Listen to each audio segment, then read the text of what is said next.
Bienvenue sur la Voie du Mystère, l'endroit où les secrets oubliés, les légendes fascinantes et les énigmes mystiques prennent vie. Préparez-vous à pénétrer dans un monde où chaque histoire est une porte vers l'inconnu, là où le réel flirte avec l'irréel et où l'inexplicable devient captivant.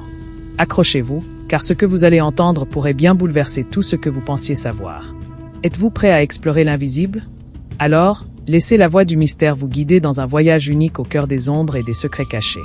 Le village de Kizingo, un joyau serti dans l'écrin luxuriant d'une vallée africaine, était un lieu où l'âme de la terre semblait murmurer à travers les arbres séculaires et le chant cristallin du fleuve Mawa. Ces huttes aux toits de chaume dansaient sous le soleil, et l'air vibrant portait le rythme incessant du tam-tam. Les battements exubérants des célébrations, les cadences solennelles des rituels ancestraux, et le doux appel des tambours de l'aube invitant aux travaux des champs. Chaque percussion était une prière, chaque vibration une connexion indéfectible avec les esprits des ancêtres qui veillaient sur Kizingo. Pourtant, depuis que le grand arbre Iroko, le plus ancien et le plus sacré de la vallée, avait commencé à perdre ses feuilles hors saison, une étrange mélancolie s'était abattue sur le village. Les tambours, jadis si vivants, s'étaient faits de plus en plus rares, leurs rythmes étouffés, jusqu'à ce qu'un silence pesant les engloutisse complètement, emportant avec lui la joie et l'essence même de Kizingo. Au cœur de cette affliction grandissante vivait Zara, une jeune femme dont la beauté n'avait d'égal que la profondeur de son regard. Ses yeux, d'un noir d'encre, portaient le poids des contes ancestraux qu'elle chérissait, mais aussi l'ombre d'une anxiété qu'elle ne parvenait pas à nommer. Zara était l'élève la plus douée de Mama Safiya, sa grand-mère, l'herboriste vénérée du village. Mama Safiya, dont les mains noueuses lisaient les secrets de chaque feuille et de chaque racine, avait initié Zara au mystère des plantes médicinales et aux subtilités des esprits de la nature. Mais Zara portait aussi un fardeau secret, un héritage silencieux. Elle était la dernière descendante des gardiens du rythme, une lignée séculaire de batteurs sacrés dont la mission, transmise de génération en génération, était de veiller sur le grand tam-tam ancestral, le cœur battant et la voix de Kizingo. À ses côtés, son ami d'enfance, Kofi, un jeune homme à la stature imposante et au cœur aussi vaste que les plaines, était son roc, son confident. Kofi, dont les éclats de rire pouvaient encore, parfois, percer le silence grandissant, représentait l'espoir que Kizingo retrouverait sa lumière.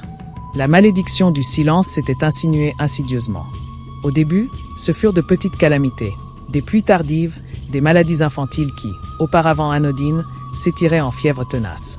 Puis, les récoltes, jadis généreuses, s'amenuisèrent, les graines refusant de germer, la terre elle-même semblant se dessécher de l'intérieur. Mais le coup le plus dévastateur vint avec les naissances. De plus en plus d'enfants de Kizingo venaient au monde sans voix, leurs petits poumons incapables d'émettre le moindre son, comme si une force invisible avait bâillonné leur innocence.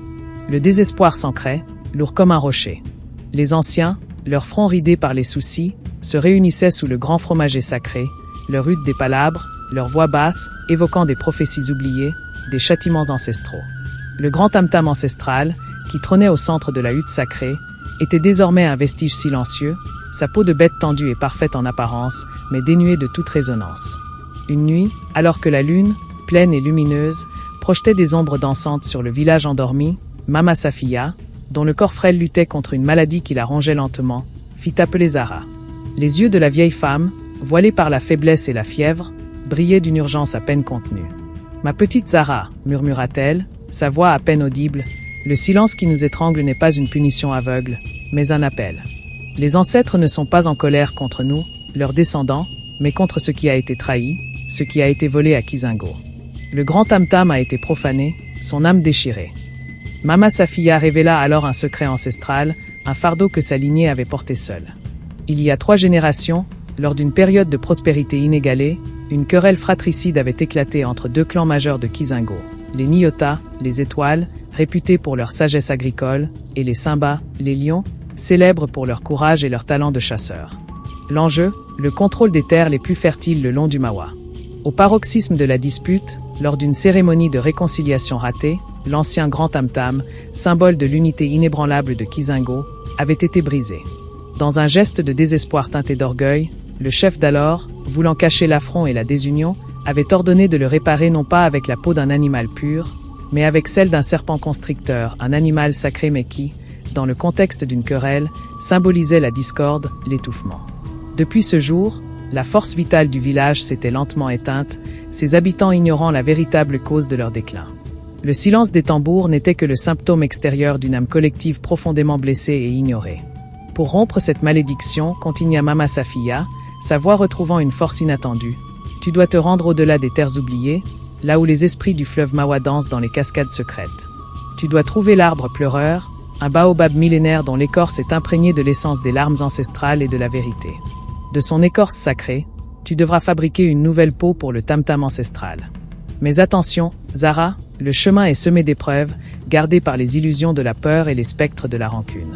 L'arbre ne donne son écorce qu'à ceux qui portent en eux le vrai sacrifice, non pas de la vie, mais de l'orgueil, de la méfiance et de la rancœur qui nous emprisonnent. Mama Safiya tendit à Zara une petite fiole d'huile parfumée d'herbes rares. Ceci est le baume de la lucidité. Il protège des illusions et guide l'âme pure. Le lendemain, le cœur lourd d'une tâche immense mais empli d'une détermination farouche, Zara annonça sa quête aux anciens.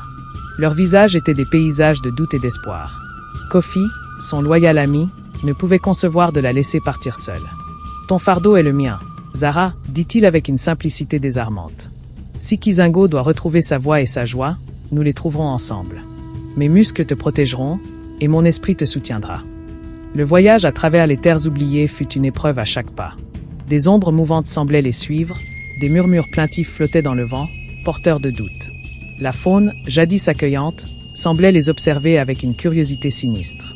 Ils rencontrèrent des bêtes féroces, mais Zara, grâce aux enseignements de sa grand-mère, savait reconnaître les herbes qui apaisent et les chants qui calment. Le baume de la lucidité, appliqué sur leurs tempes chaque soir, les protégeait des cauchemars et aiguisait leurs sens. Mais la plus grande épreuve n'était pas physique. En approchant de l'arbre pleureur, un colosse solitaire dont les lianes pendaient comme des larmes figées sous le ciel lourd, ils furent confrontés à leurs propres peurs les plus profondes. Le gardien des illusions se manifesta. Ce n'était pas une créature, mais une force qui déformait la réalité. Des images terrifiantes surgirent. Zara vit Kofi se retourner contre elle, son visage loyal tordu par la haine, l'accusant d'être une sorcière, cause de tous les maux. Kofi vit son propre père, décédé prématurément, réapparaître sous la forme d'un spectre accusateur, lui reprochant de ne pas avoir été assez fort pour le sauver, de n'être qu'un échec. Leurs cœurs furent assaillis par leur plus grande faiblesse, leur plus profond regret. Zara, se souvenant des paroles de Mama Safiya et sentant le doux parfum du baume de la lucidité sur ses tempes, ferma les yeux et respira profondément. Elle se rappela l'image de Kizingo en paix, le rire des enfants qui n'étaient pas encore nés, le doux son des tambours. Elle se pardonna ses propres moments de doute et de rancœur envers ceux qui avaient brisé le tam-tam. Elle tendit sa main, non pas vers une illusion, mais vers la main chaude et réelle de Kofi. « Ceci n'est pas réel, Kofi, murmura-t-elle, sa voix tremblante mais ferme. Ceci est notre peur, nos blessures. Ensemble, nous sommes plus forts. » Kofi, déchiré par les visions, sentit la chaleur de la main de Zara. Il ouvrit les yeux, les illusions s'estompèrent. Leurs mains serrées, leur cœur purifié par l'acceptation de leurs propres faiblesses et le pardon mutuel qu'ils s'étaient tacitement offert, ils traversèrent le voile des illusions. L'arbre pleureur, sentant leur réconciliation intérieure et la pureté de leur intention, réagit. Une portion de son écorce commença à luire d'une lumière douce, puis se détacha avec un soupir presque audible, tel un don sacré. Avec le précieux morceau d'écorce, Zara et Kofi entreprirent le long et périlleux chemin du retour. Mais alors qu'ils approchaient de Kizingo, une nouvelle tragédie, plus personnelle, les frappa. Un villageois accourut, le visage déformé par la douleur. Mama Safiya était au seuil de la mort. Sa force avait diminué chaque jour avec le silence des tambours, et l'épuisement de sa mission secrète l'avait achevé. Zara sentit une angoisse glaciale l'envahir, craignant d'être arrivé trop tard, que la voix de Kizingo ne résonne jamais pour sa grand-mère. Zara se précipita vers la hutte sacrée. Devant le grand tam-tam ancestral, elle commença son travail, guidée par une urgence fébrile et la force de son amour pour Mama Safiya. Ses mains, héritières d'une sagesse ancestrale et imprégnées des enseignements de sa grand-mère, préparèrent la nouvelle peau d'écorce. Kofi l'aida, sa force tranquille complétant la précision de Zara, ses mains robustes maintenant l'écorce pendant qu'elle la façonnait. Au fur et à mesure que la peau était tendue et séchée au feu sacré, une légère vibration commença à émaner du tam-tam, un murmure prometteur.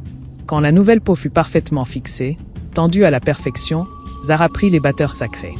Elle ferma les yeux, se concentrant sur le souvenir du rire des enfants qui ne l'avaient jamais connu, sur la joie des danses, sur l'unité passée de Kizingo. Elle pensa à Mama Safiya, à son courage, à son amour inconditionnel et au fardeau qu'elle avait porté. Et elle pensa aux ancêtres, au pardon nécessaire pour panser les blessures du passé et aux besoins de réconciliation pour l'avenir. Le premier coup fut doux, hésitant, comme le murmure d'un nouveau-né. Puis un second, plus ferme, plus confiant. Et enfin, un rythme puissant, pur, profond et vibrant résonna à travers Kizingo, traversant les huttes et les cœurs.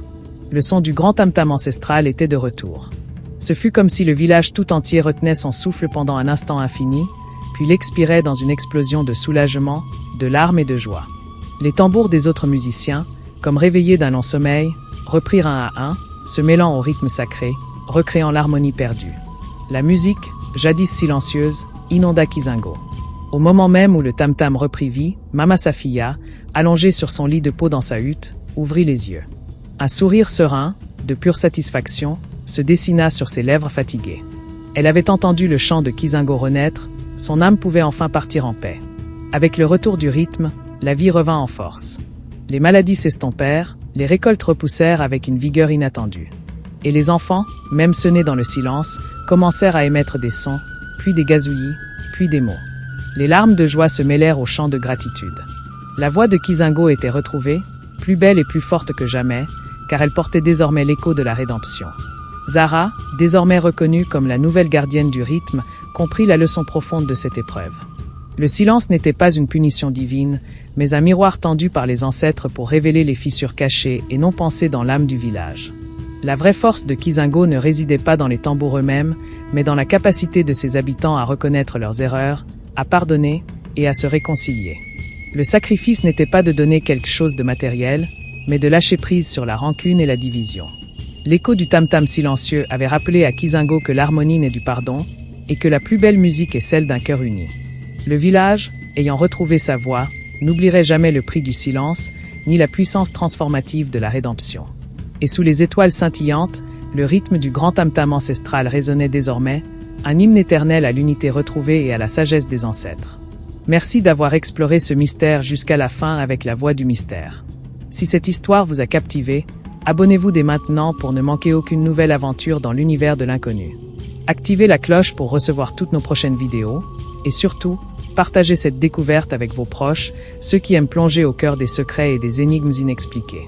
Vos commentaires et vos partages nourrissent cette quête collective, alors n'hésitez pas à nous dire ce que vous en pensez et à proposer les mystères que vous aimeriez voir révélés. À très vite, pour continuer ensemble ce voyage fascinant au-delà du visible.